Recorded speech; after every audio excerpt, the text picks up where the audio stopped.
Okay, since my last rebuttal redo completely crashed,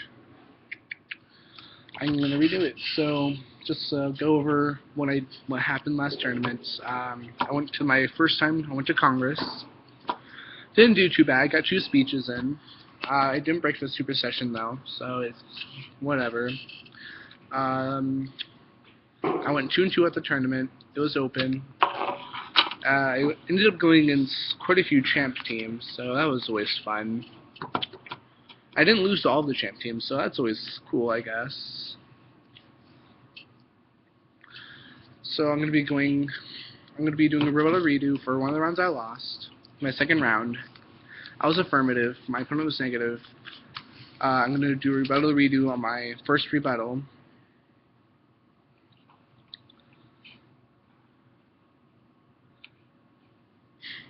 So a brief off-the-clock roadmap, Judge. So what I'm going to first do is I'm going to flow my opponent's value and value criterion on my side of today's debate.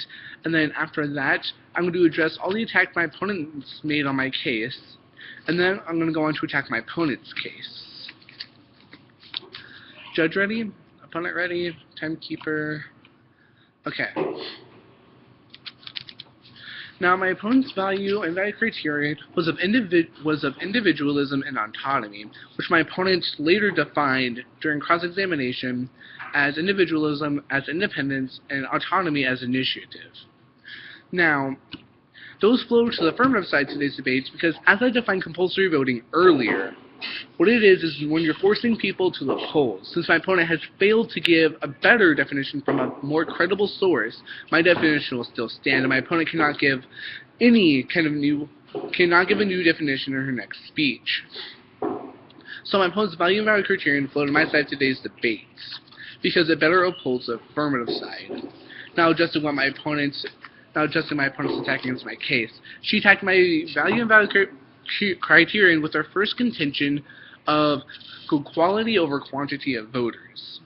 Now, my opponent's attack against this case simply falls flat due to the fact that it doesn't really stick to my value of government legitimacy or my value criterion of public participation, because my opponent's trying to say that it doesn't matter how many people vote as long as we have good voters. Now, my opponent has yet to give any kind of cards or evidence to state that people are uninformed voters when there's compulsory voting, whereas I have given 2 cards. One stating about patriotism, the second one stating how when compulsory voting was implemented, informed voters went up by 40%. Which thoroughly disproves her first contention or attacks against my value and value criterion. Now, the only way she supported this was with the Democratic Index, saying that the top 5 democratic nations were not compulsory voting, which doesn't even stick to her evidence. Now, my opponent's attack against my first contention was that compulsory voting does not help representation.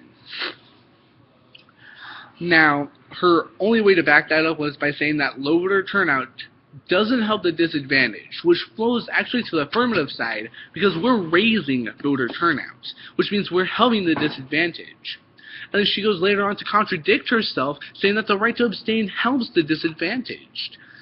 Well, Judge, you still have the right to abstain.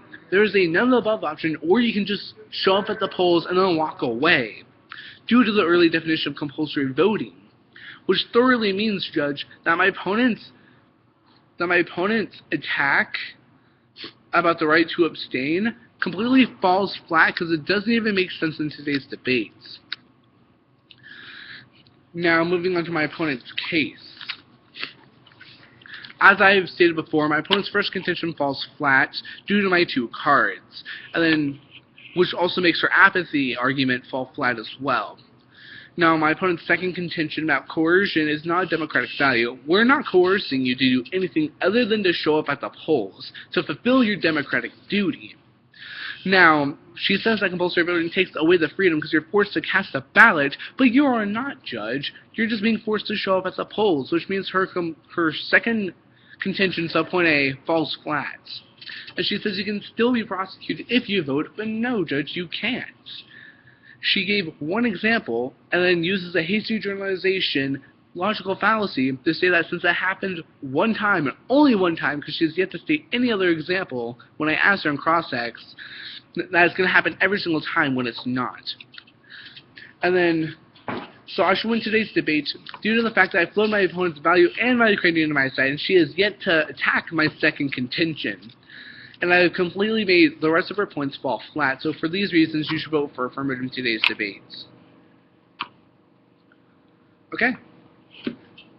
Just a fun fact, the only reason why I lost that debate was not because my opponent made more sense or anything. It's because the judge said I wasn't prepared.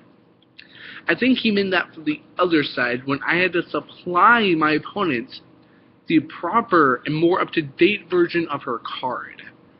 I honestly feel like that should not be a reason why I should lose. So that's my rebuttal redo.